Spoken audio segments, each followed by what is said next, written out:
All the members with killer status from the Knight Templars Guild have now gathered in one place. And Shadow uses just one of his skills, Dark Knight Ringblade. In a single strike, he wipes out all of them with this large area attack damage skill. All around, the lifespans of these people scatter into orbs. Then, a notification appears saying, "You have killed 400 people who carried killer status." Because of this, your killer status decreases. From 4 layers, now only 3 layers remain. Seeing this power, Chu praises Shadow from behind, saying, "What a kill! Amazing, amazing." These were the very people who secretly kept violating guild rules. Now, Boss Shadow's lesson will stay in their memories forever. But Shadow is not someone who gets trapped by petty bootlicking tricks. He turns straight to Chu and says, "From today onward, your guild will guard my hideout." Hearing this, the guy gets confused and stammers in agreement. Shadow then releases his deadly aura and adds, "Just tell your guild members who keep breaking rules to behave properly from now on. Take turns guarding this hideout for me. If anyone else attacks here, you'll be responsible." Chu swallows his anger and continues flattering. Yes, I guarantee Boss's mission will definitely succeed. But in his heart, he was cursing, thinking, "Darn, this Shadow just wants to lock all my people here." Just then, MC receives another notification. "Your hideout Evil Spirit Academy is under attack. Its magic defense barrier durability is at 99.8%, and the attack continues to increase. Do you want to use war teleportation? It can only be used once a day, and you haven't used it yet." Seeing this, Shadow becomes confused. But one hideout was already attacked, and I just stopped it. And now another hideout is under attack? Having 2 hideouts also comes with disadvantages. This time, Evil Spirit Academy is being attacked. He immediately orders the use of war teleportation. At once, a teleportation circle opens beneath MC. He thinks to himself, "Everyone knows Evil Spirit Academy is my hideout. Let's see which fools dare to mess with Shadow." Behind him, Chu stares in confusion as Shadow vanishes into teleportation. Then Chu shouts, "Shadow has teleported far away. All right, let's all head back home now."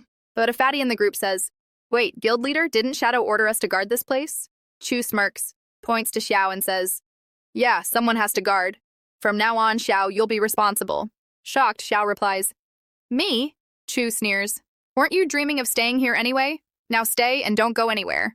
Xiao feels insulted, but Chu warns, "No matter what happens here, report immediately.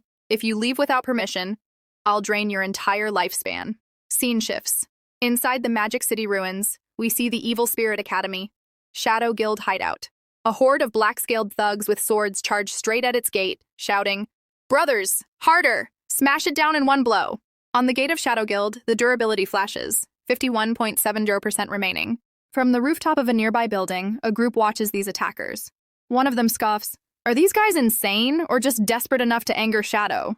Another hooded man says, "Seems like they're from another country." The first replies, "But their guild name says Magic City Black Dragon Temple." Suddenly, a magical teleportation circle opens, and out steps our Shadow, directly into Evil Spirit Academy. With a single leap, he lands on the roof and looks down, muttering, "Magic City's Black Dragon Temple? I don't even recall having any connection with them. So why are they picking a fight with me?" Their leader rallies his men. "Brothers, let's go all out. Give me all your strength." Raising his hand, he forms a massive dark circle. The others channel their power into it, laughing like maniacs as though victory is already theirs. With a crazed grin, their leader yells, "Black Flame Dragon Break!" He hurls the technique straight at Shadowgate. Though it was a dark circle attack, its impact shines with blinding light. Smoke spreads everywhere. Nobody can see a thing. When the dust clears, the durability shows. Only 13% left. The attackers burst into mad laughter. "Ha ha ha! One more hit and this gate will definitely break. Soon the 100 years of lifespan will be ours." So much lifespan. Amid the chaos and smoke, Shadow watches silently, thinking, "It seems someone hired these people. Who else still alive holds such hatred toward me?" Only one comes to mind, Dongfeng Yu. Then, from the building opposite Shadow hideout, a strange purple aura bursts out. A deafening roar echoes. A giant painted dragon appears behind the attackers, roaring furiously. Shocked, they cry, "A dragon?" The dragon inhales and unleashes a shockwave, freezing them in place. Their heads spin, bodies refusing to move. But some thugs point upward, shouting, "Look at the sky!" Everyone turns and sees a meteor, covered in fire, hurtling down. People scream, "What kind of skill is this? A meteor?" "No, it's beautiful, but strange." Their opinions don't matter. The meteor crashes straight into them with tremendous force. Flames erupt everywhere, and in one strike, nearly all of them are turned into lifespan orbs. Only their captain survives, shielding his head with his arms. Staggering, he laughs wildly. Ha! I'm not dead. That meteor only did 3,000 damage. I thought it was way stronger. Looks like dumping all my attributes into HP was the right choice. The next second, a slash beheads him instantly. Of course, it was Shadow. He first gave his enemy false hope of survival, then stole it away in one strike. From within the fading smoke, another group is revealed. Among them stands a girl dressed like a witch. She gasps, "Their leader, dead? How strange. He looked alive just moments ago, and we didn't even do anything." Excited, she wonders aloud, "Could that have been Shadow?" Her eyes light up with thrill at the thought. She calls out, "Did anyone see Shadow arriving here?" The shield warriors with her shake their heads. "No, but you can't judge Shadow's strength with normal logic." Another adds, "Maybe he's even learned permanent invisibility." Nearby, Shadow recognizes the girl. "Oh, from Skydome Guild. The only hidden profession. Soul Painter. The only hidden class in this whole world, belonging to her alone. Yes, this is Zhang Jingshan, known in-game as 10 miles of green mountains far away. And no, that's not a title. That ridiculously long phrase is her name." Shadow recalls the brush of a soul painter and realizes, so those skills earlier, the dragon roar, the meteor, they were all her drawings. A soul painter doesn't chant spells like mages. They draw their skills. The better the drawing, the stronger the skill. This class excels in defensive, positional, and team battles. But in solo fights, they're at a huge disadvantage if suddenly attacked. As Shadow observes quietly, the girl suddenly shouts, "Shadow-senpai, are you here? I want to discuss something with you." In a dark tone, Shadow answers, "What's going on?" His voice shocks everyone. A paladin stammers, "Was that really Shadow?" But the girl beams with joy. "Senpai, I want to enter your hideout. I need something inside. It's related to my career advancement. Don't worry, I'll pay you plenty of rewards." Hearing this, Shadow recalls. In his past life, Evil Spirit Academy once belonged to Skydome Guild. During her class advancement, Zhang Jingshan must have found this hideout, but this time, he claimed it first. Skydome president was known as Old Jiang, once the president of Shanghai Chamber of Commerce. After retirement, he became a game anchor, streaming at age 73 with his granddaughter. Together they gained fame, winning small competitions with skill and teamwork. Because Zhang Jingshan had lost her father young, Old Jiang spoiled her, even playing games together. When Godforsaken was released, Old Jiang fully entered the game, establishing Skydome Guild. He chose Evil Spirit Academy as its foundation, and slowly it became one of the top 10 guilds of Darksea. Shadow admits with a shy smile, "The truth is, I used to be obsessed with their broadcasts. Simply put, Shadow himself was once a die-hard fan of theirs." Then, opening his hideout gate, he says, "All right, come in, and let's talk." The group stares in disbelief. The gate really opened? We got in this easily? Inside Evil Spirit Academy, Shadow sits on a throne like a dark lord. He asks coldly, "So tell me, what do you want from me?" The girl steps forward with her group. "My profession is Soul Painter. To advance it, I need special materials. Those materials exist inside your Evil Spirit Academy. We heard Shadow once sold a hideout to Zhanghai officials for 2,000 years of tradable lifespan. Right now I need a large amount of materials for my advancement. That's why I want to purchase Evil Spirit Academy. How much would you sell it for?" For a moment, Shadow is surprised. In such a short time, Skydome Guild had already gathered thousands of years of tradable lifespan. As expected from Old Jiang, they truly were capable. Shadow replies, "I have no plans to sell Evil Spirit Academy for now. But as a compromise, I can give you visitor privileges. You'll be able to freely access the ground floor anytime." But the girl isn't satisfied. "Then how about renting it? I'd like to lease the first floor of this hideout for 500 years of tradable lifespan. What do you say?" Shadow stays silent, confused. He had already promised access for free, which would solve her advancement needs. Yet she still insists on paying rent, with 500 years of lifespan, no less. Clearly, Skydome Guild has deeper intentions. Looking at her smiling face, Shadow understands. Their real goal is building a relationship with Shadow himself. The girl adds, "To show our sincerity, let's add one more thing to the deal. If Big Boss agrees, we'll help you wipe out Magic City's Black Dragonhold Guild, the very ones who attacked your hideout earlier." Even Shadow is shocked, though he keeps a calm face. "That's the same as declaring war on a guild. Don't you need Old Jiang approval first?" The girl brightens. Senpai? You know my grandfather? Don't worry. He listens to me the most. Besides, that guild is small. Crushing them will be easy. Shadow smirks. Ah, young people. So decisive. I admire that. Very well, I'll sign the contract. At once, a notification appears. Lease contract successfully signed. You've received 500 years of tradable lifespan. Shadow says, now you can use the first floor however you wish. Don't worry about the damaged barrier at the gate. The magma below will automatically repair it. The girl beams with delight, celebrating her success. After hearing the Shadow words, she says, fine. Then we won't bother you any further. Let's go. Seeing her so excited, the Shadow blushes a little in embarrassment, thinking, I didn't expect a real person to be even more energetic than in a live broadcast. By the way, if you're enjoying this, you have to check out the video where I explain that insane manhwa where hundreds of different worlds, cultivation realms, godly domains, demon lands, zombie apocalypses, even ancient civilizations, all merged with Earth to form a completely new world. It's wild. I break it all down in that video, so make sure to watch it right after this one. You're gonna love it. Well, now it's time to get back to work. As Shadow walks, he heads toward the warehouse of his hideout. He says that during this entire period, whenever he got time, he used the equivalent exchange contract. With its help, he has already produced many valuable things. The only problem is that after using it once, it goes into cooldown. But now the cooldown is over, so let's use it again. Shadow steps forward and activates the equivalent exchange. The Shadow gives an item to the system, and in return, he gets another item of the exact same level and class. This time, he offers something called intelligence training, and in return, he receives the Scarlet Blade. This Scarlet Blade is of Emerald grade, a finishing skill of the Assassin class. With this skill, a dagger condensed from blood will strike a single target at close range. Additionally, because of its blood elemental attack damage, it will deal 4,800 points of damage. The lower the target's HP, the greater the damage. If the target's health falls below 30%, the damage can increase up to a maximum of 200%. And once the skill hits, 200% of the damage dealt will restore the user's own health.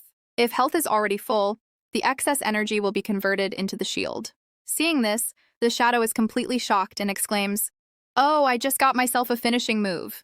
He explains that a finishing move is also known as a limit break. During battle, the finishing move keeps storing energy, and once enough energy is collected, it can be released in full force. The power and effect of a finishing move are extremely strong. If used properly, it can instantly reverse the course of a battle. Shadow studies the Scarlet Blade skill book and says, this finishing move deals extremely high single target damage. Even at Emerald grade, it delivers 4,800 base damage. This is more than double the damage of some of my epic or legendary grade skills. I should evolve it straight to legendary tier. He consumes 1 evolution point the first time, 2 points the second time, and 30 points the third time.